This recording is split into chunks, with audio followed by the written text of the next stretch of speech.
اللهم صل على سيدنا محمد النبي الأمي وعلى آله وصحبه. بے فکر ہو کے مت بیٹھو،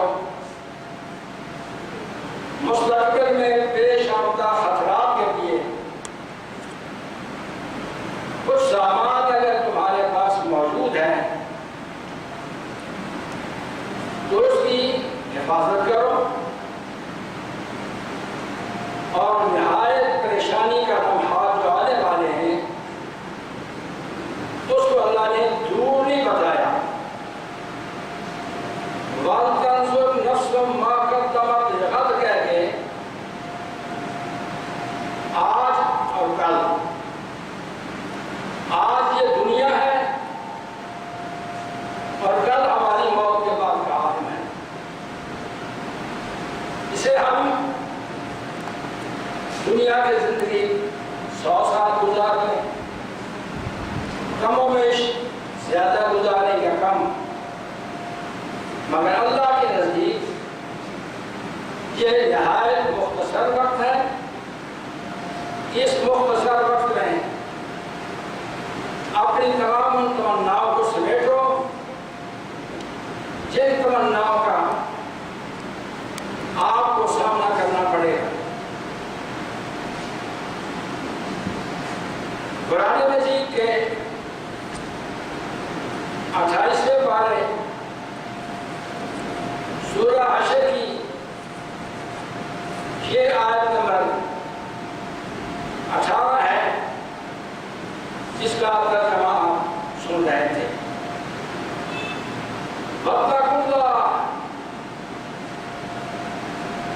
اور اس بات کو یاد رکھو کہ اللہ سے ہر لمحہ ڈرتے رہو. إِنَّ اللَّهَ خَبِيرٌ بِمَا تَعْمَلُونَ، اللہ تمہارے اعمال سے اچھی طرح باخبر ہے. رب العالمین کا نظام اتنا مستحکم ہے کہ ہمارے تصور سے بالاتر ہے. اس نے اس زمین کے ذرے ذرے کو ہمارے تمام معاملات کا جواب بنایا ہے. وقت ضرورت انہی زمین کے ذرات کو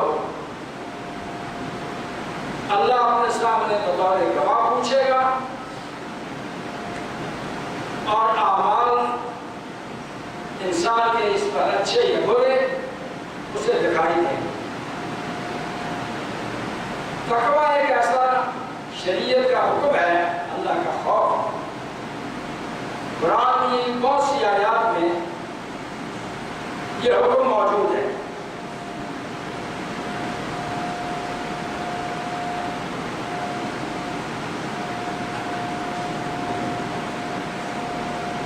دین کے تمام احکام،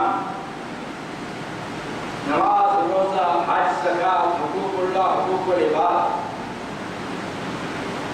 ان سب میں آدمی کی محنت تبھی کارآمد ثابت ہوتی ہے کہ اس کے دل میں خوف خدا ہو. خوف خدا نہیں ہے تو ساری کی ساری نعمت محنت ضائع ہو جاتی ہے. اور اللہ کی احکام کی پابندی یہ اس تقویٰ کا معیار ہے. جو اللہ کا خوف رکھتا ہے وہ اللہ کے ہر حکم کو مانتا ہے، اور جس کے دل میں خوف خدا نہیں ہے وہ کسی سے نہیں ڈرتا. اس کا اللہ کے سامنے باغیانہ زندگی گزارنا، شیطان کے تمام منصوبوں میں ہاتھ بٹانا اور اللہ تعالیٰ کے احکام کی مخالفت کرنا، اس کا یہ ٹکڑا امتیاز اور اس کی یہ پہچان ہوتی ہے.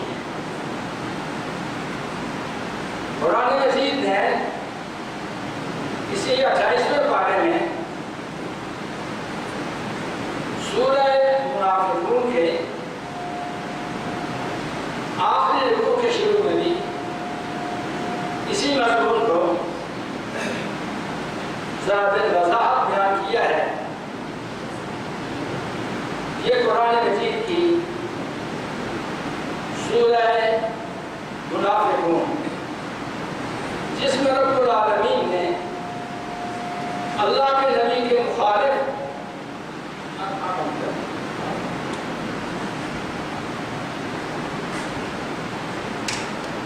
اللہ کے نبی کے مخالف جو لوگ دین کے ساتھ مذاق کرنے والے اور اللہ کے نبی کی ہر حکم و حکمی کو دشمن کے کہنے پر سر انجام دینے والے، ان کے بارے میں سورہ منافقون میں ان کا ایک منصوبہ اور اس پر اللہ کی طرف سے ایک فیصلہ اور رحمت دو عالم صلی اللہ علیہ وسلم کے سامنے اس واقعہ کا ہو جانا یہ اپنی جگہ، مگر اسی صورت کے آخری رکوع میں رب العالمین نے یہ لفظ فرمائے ہیں یا ایھا الذین آمنوا، ایمان والو، لا تلھکم اموالکم ولا اولادکم عن ذکر اللہ،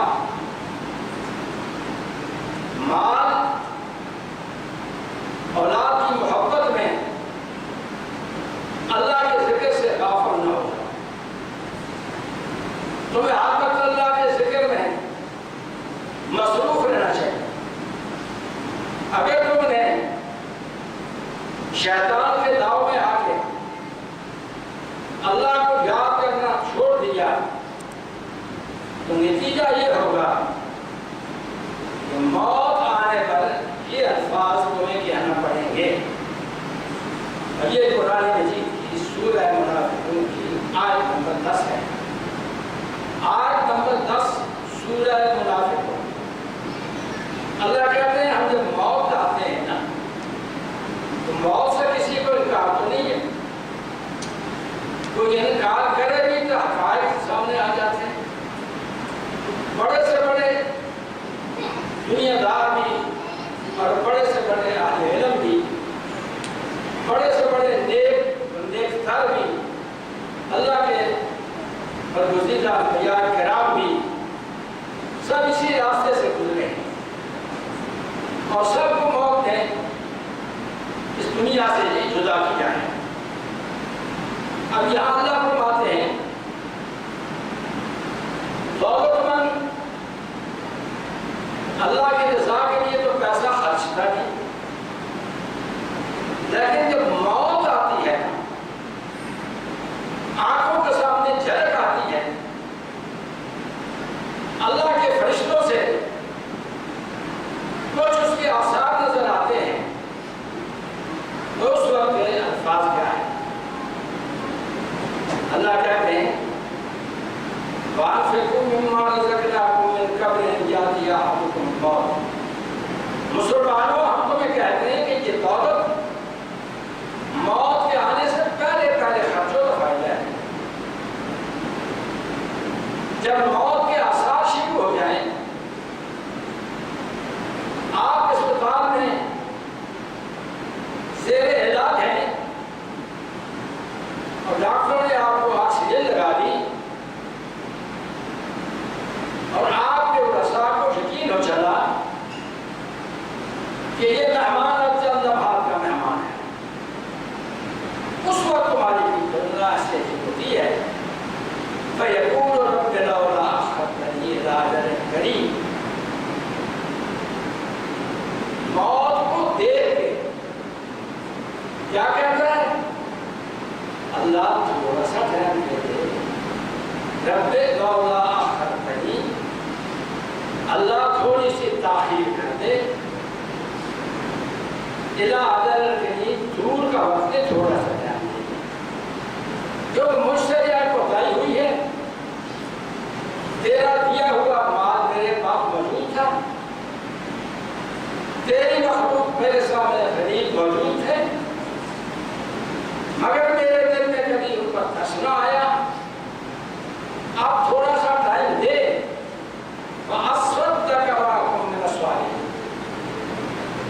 آپ میں صدقہ کروں گا اور جو نیکیاں رہ گئی ہیں آپ میں شروع کروں گا۔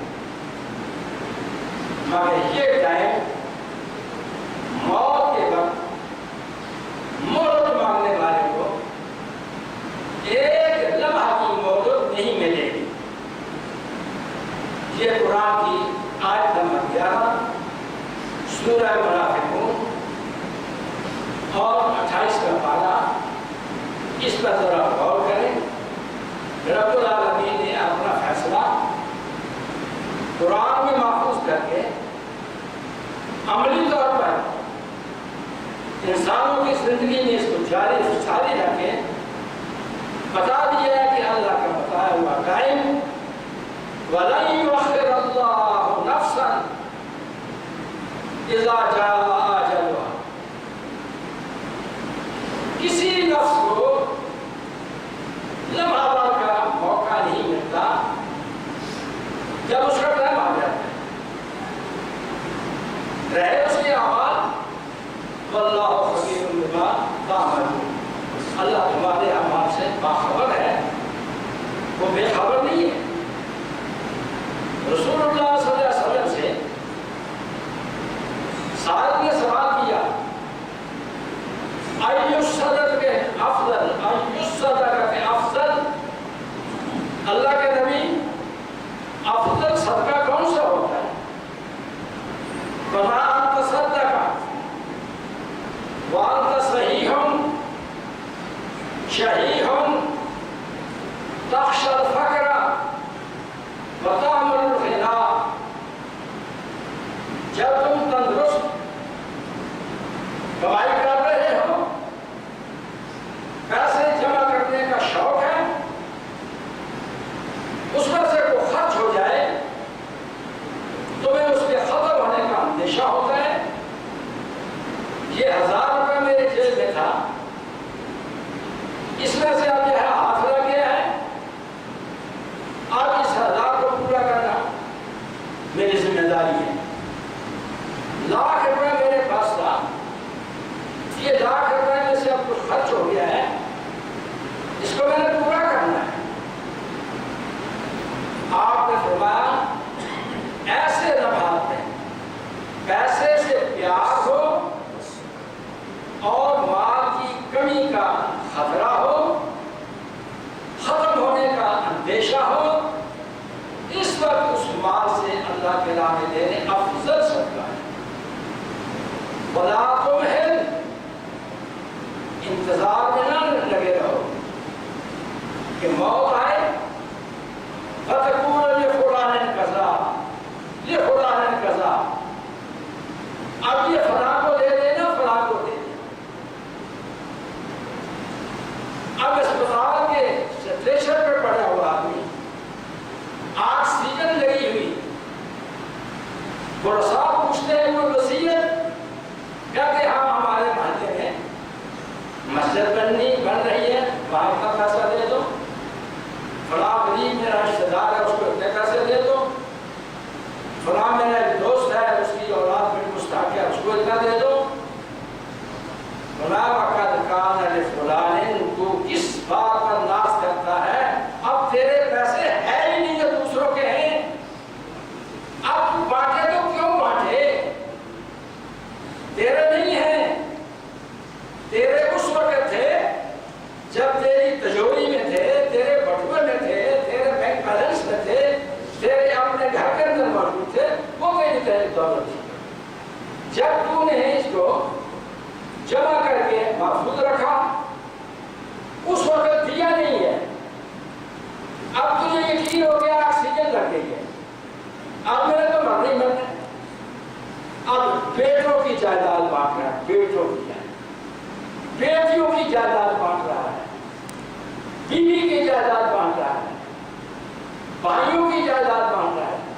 فرمایا وقت کان لفلان، تو غلط کہتا ہے کہ فلاں کو دے دو، فلاں کو دے دو، وہ تو تیرے کہنے کے بعد ہے اسی فلاں کو مل جائے، یہ ہے وہ کیفیت جس سے ہمیں باقاعدہ طور پر گزرنا ہوتا ہے، اور ہمارے مشاہدات میں یہ چیزیں موجود ہیں۔ بھائیو، قرآن مجید کی سورہ سجدہ اور سورہ سجدہ کا آیت کا وہ حصہ جو میں نے خطبے کے اندر تلاوت کیا تھا، ذرا اس پر تھوڑی سی نگاہ کرو۔ اس سورت کا نام ہے سورہ سجدہ۔ یہ 21واں پارہ ہے، اور 21ویں پارے کی یہ سورہ مبارکہ رحمت دو عالم صلی اللہ علیہ وسلم آپ جو میں صبح کی نماز میں تلاوت کیا کرتے تھے۔ ہر جمعے کو یہ سورت جو نبی اکرم تلاوت کرتے ہیں، اس سورت کے اندر یہ الفاظ موجود ہیں۔ جس وقت آدمی کی آنکھیں کھل جاتی ہیں، سب کچھ نظر آ جاتا ہے، قیامت برپا ہو گئی، جنت اور دوزخ کا نظام شروع ہو گیا، تو اس وقت کیا کہتا ہے؟ یہ قرآن مجید کی سورہ حامیم الف لام میم تنزیل السجدہ ہے، اور اس کے اندر یہ لفظ موجود ہے، وَلَوْ تَرَىٰ إِذِ الْمُجْرِمُونَ نَاكِسُو رُءُوسِهِمْ عِندَ رَبِّهِمْ رَبَّنَا أَبْصَرْنَا وَسَمِعْنَا فَارْجِعْنَا نَعْمَلْ صَالِحًا إِنَّا مُوقِنُونَ۔ اللہ اب ہم نے آنکھوں سے دیکھ لیا، کانوں سے سن لیا، قیامت کا منظر اچھی طرح نظر آیا۔ ایک درخواست ہے، فَارْجِعْنَا نَعْمَلْ صَالِحًا إِنَّا مُوقِنُونَ۔ اللہ اب دنیا میں واپس آئے، اب دنیا میں واپس آئے۔ موت کے وقت کیا کہتا ہے؟ تھوڑا سا ٹائم دے۔ اچھر میں کیا کہتا ہے؟ اللہ واپس دنیا میں بھیج۔ کیا کرنا ہے؟ نعمل صالحا، میں بڑا نیک بن گیا۔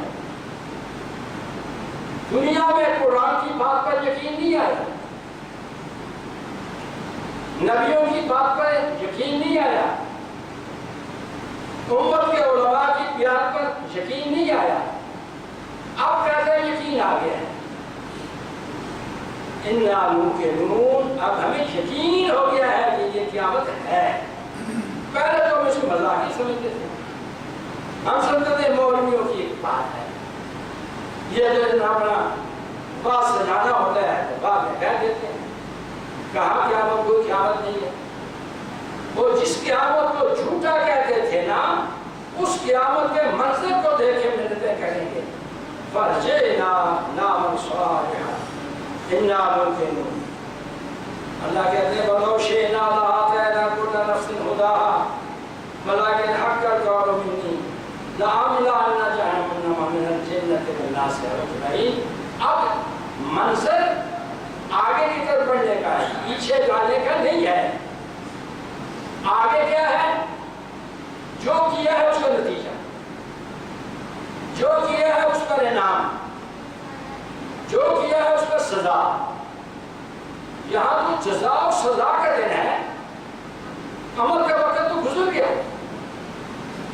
عمل کے وقت کو تم نے اس کو مذاق بنا کے ڈال دیا، اور اب کہتے ہو کہ عمل یقین ہو گیا ہے، قیامت کا یقین ہو گیا ہے، ہم بڑے نیک بن کے آئیں گے۔ مگر اللہ کہتے ہیں یہ نہیں، اب تو میرا فیصلہ یہ ہے کہ جنت اور جہنم کی طرف جانا پڑے گا۔ اچھے اعمال ہیں تو جنت کی راہ، برے اعمال ہیں تو پھر جہنم کی راہ۔ اسے کوئی کسی کو روک نہیں سکے، نہ کوئی نبی روک سکے، نہ کوئی ولی روک سکے، نہ کوئی شہید روک سکے، نہ کوئی نیک سے نیک تر آدمی روک سکے، منظر کو کوئی روک نہیں سکتا، کوئی روک نہیں سکتا۔ اور وہاں سبھی کی آواز نفسی نفسی اذهبوا الی غیری کی ہو۔ مجھے تو اپنی فکر ہے، کسی اور سے بات کرو، میں اس قابل نہیں ہوں۔ کون کہے گا، کون کہے گا؟ رحمت دو عالم صلی اللہ علیہ وسلم نے جب نام لیے ہیں نا، تو ایک دفعہ آدمی کی دل کی کیفیت بدل جاتی ہے۔ ہم سب کا باپ حضرت آدم کہے گا، آدم کو بیٹے کہیں گے ابو تو ہمارا باپ ہے اور ہم تیری اولاد ہیں، تو اللہ سے کوئی درخواست نہیں کرتا، تو بابا آدم کیا کہے گا؟ نفسی نفسی اذهبوا الی غیری، بیٹھو کسی اور کے پاس، میں اس منصب پہ نہیں جا سکتا۔ اذهبوا الی نوح، جاؤ نوح نبی کے پاس جاؤ، وَأَوَّلُ الرُّسُلِ فِي أَهْلِ الْأَرْضِ، دنیا میں رسول بن کے آنے والا سب سے زیادہ نوح ہے، اسے جانے دو۔ اب نوح کے پاس گئے، ان کا بھی یہی جواب، نفسی نفسی اذهبوا الی غیری، جاؤ کسی اور سے پوچھو، کسی اور سے درخواست کرو، میں اس کے لیے تیار نہیں۔ ان ربی غضب اليوم غضبا لم یغضب مثلہ قط، اللہ آج سخت ناراض ہے اور اتنا ناراض کبھی بھی نہیں ہوا ہے، اس راہ پر میں نہیں جا سکتا۔ اذهبوا الی ابراہیم، جاؤ اللہ کا بردودینا بھی ابراہیم کے پاس جاؤ، حضرت ابراہیم کا بھی یہی جواب ہوگا، نفسی نفسی اذهبوا الی غیری، اذهبوا الی موسیٰ، مجھے اس منصب میں آپ مت سمجھیں، میں اس قابل نہیں ہوں، جاؤ حضرت موسیٰ کے پاس۔ ان تمام نبیوں کا اعلیٰ مقام ہے اور ان کو اولو العزم من الرسل کہتے ہیں۔ تمام نبیوں سے افضل ترین یہ 5 نبی ہیں، افضل ترین، حضرت آدم، حضرت نوح، حضرت ابراہیم، حضرت موسیٰ، حضرت عیسیٰ اور حضرت محمد صلی اللہ علیہ وسلم۔ حضرت موسیٰ کا بھی یہی جواب، نفسی نفسی اذهبوا الی غیری، ان ربی قد غضب اليوم غضبا لم یغضب مثلہ۔ بھائیو، مجھے اللہ کا غصہ نظر آتا ہے، میں نہیں جا سکتا، آپ عیسیٰ کے پاس جائیں۔ حضرت عیسیٰ بھی عبادت کرتے ہیں، سب کو بھیجیں گے، جاؤ حضرت محمد صلی اللہ علیہ وسلم کے پاس۔ ہم مسلمانوں کو یہ حدیث مبارکہ سننے کے بعد اپنے نبی رحمت سے جو محبت ہونی چاہیے، جو پیار ہونا چاہیے، جو ان کی اطاعت ہونی چاہیے، جو ان کے حکموں کو ماننے کے لیے شوق ہونا چاہیے، ذرا اندازہ لگائیے کہ رحمت دو عالم تمام دنیا کے حق میں ایک سفارش کریں گے اور وہ سفارش بھی سجدے میں پڑھ گے، اور سجدہ بھی چھوٹا سا نہیں، دنیا کے دنوں کے حساب سے پورے 1 ہفتے کا سجدہ، پورے 1 ہفتے، دن رات ملاؤ، 1 ہفتے کے کتنے گھنٹے بنتے ہیں، اور اپنی نمازوں کا حال دیکھو کہ ہماری نماز سجدے میں کتنے ٹائم لگتا ہے، ہم سیکنڈ کے لیے سجدہ کرنے کو تیار نہیں، اور نبی رحمت اللہ سے اجازت لے کے 7 دن سجدہ کریں گے، اور 7 دن کے سجدے کے بعد رب العالمین فرمائیں گے، یا محمد ارفع راسک سل توتا اشفع تشفع، بتاؤ کیا مقصد ہے، جو کہو گے مان لیتا ہوں، جو سفارش کرو گے مان لیتا ہوں۔ یہ بات کب ہوگی؟ جب نبی رحمت سجدے میں پڑھ کے معافی مانگے، اور رسول اللہ صلی اللہ علیہ وسلم نے فرمایا فَيُرْحِمُنِي رَبِّي وہاں میرا اللہ میرے دل میں دعائیں ڈالے گا کہ اے محمد یہ دعا پڑھ، اے محمد یہ دعا پڑھ، اے محمد یہ دعا پڑھ۔ فرمایا اللہ میاں حضرت الآن اب مجھے دعائیں یاد نہیں ہیں، میرا اللہ اس کو سجدے میں بتائے گا یہ بھی پڑھ، یہ بھی پڑھ، یہ بھی پڑھ۔ 7 دن مسلسل اللہ سے یہ پیغام آ رہا ہے، نبی رحمت سجدے میں دعا کیے جا رہے ہیں، اور آخر میں سفارش کیا ہوگی؟ یا اللہ لوگوں کا اس وقت جو حال ہے وہ ہم سے زیادہ تو جانتا ہے، ان میں سے نیک اور بد ان کو جدا جدا کو کر دے رہا ہے، نیکوں کا بروں کے ساتھ اسی طرح اکٹھا رہنا پریشانی کی انتہا ہو چکی ہے۔ اور اس وقت میں رب العالمین آپ کے اس سفارش کے بعد عدل و انصاف کا نظام شروع کریں گے، اور اس کے بعد حشر میں سارا نظام۔ مسند امام احمد حدیث کے خدام میں اعلیٰ سے اعلیٰ خدمات سر انجام دینے والوں میں امام احمد رحمۃ اللہ علیہ کا نام نامی اس کے گرامی، آپ بھائیوں نے یقیناً تاریخ کے اوراق میں پڑھا سنا ہو۔ وہ شخص جو کلمہ حق کہنے پر تل گیا، وقت کی حکومت نے مجبور کرنا چاہا کہ احمد جو بادشاہ کہتے ہیں اس کو مان، وقت کی حکومت جو بات کہتی ہے مان، حکومت کی بات۔ فرمایا حکومت کی بات کی دلیل قرآن کی آیت، نبی کی کوئی حدیث دکھا دو سر آنکھوں میں، ورنہ یہ بات کہ کسی کی جوان بیوی، کسی کی جوان بیٹی اسے جبری طور پر طلاق دلا کے بادشاہ، وزیر، اس کے گماشتے اس پر جبری قبضہ کر کے شادیاں رچا دیں، میں احمد اس بات کی کبھی بھی اجازت نہیں۔ مسئلہ سے فکری جبری طلاقوں میں جائز نہیں سکتی، زبردستی طلاق نہیں ہوتی ہے۔ 3 حکومتیں گزری، 3 حکومتیں، اور سبھی نے اپنا زور لگایا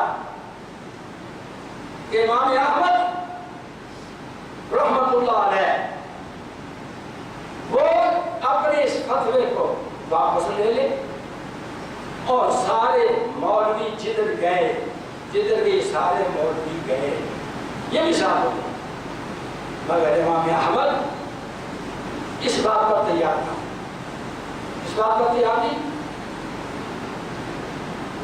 تازہ چل رہا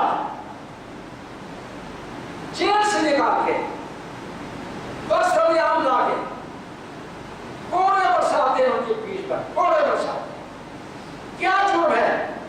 چوری کی ہے، بدکاری کی ہے، کسی کی زمین کا قبضہ کیا ہے، کسی کے ساتھ زیادتی کی ہے، کلا واللہ کوئی اس میں سے کیس نہیں ہے۔ کیس صرف یہ ہے کہ حکومت وقت چاہتی ہے کہ یہ قانون منظور کر دیا جائے کہ جبری طلاق ہو جاتی ہے، زبردستی کو طلاق لینے ہو جاتی ہے۔ اس لیے پھسل گئے بہت سے لوگ امتحان میں ناکام ہوئے، مگر امام احمد ایک بہت بڑا پہاڑ ثابت ہوئے، اور اپنے اس پہاڑی عزم کو دنیا کی سزائیں ان کو آگے پیچھے نہ کر سکے۔ ایک حکومت ختم ہوئی، نئی حکومت آ گئی، اس میں بھی پچھلی حکومت کی لکیر پہ جیل سے نکال کے سزا دینی شروع۔ تیسری حکومت آئی، ان کا بھی یہی معاملہ، مگر امام احمد ہر مرتبہ یہی بات کہتے تھے کہ مجھے تمہاری سزاؤں کا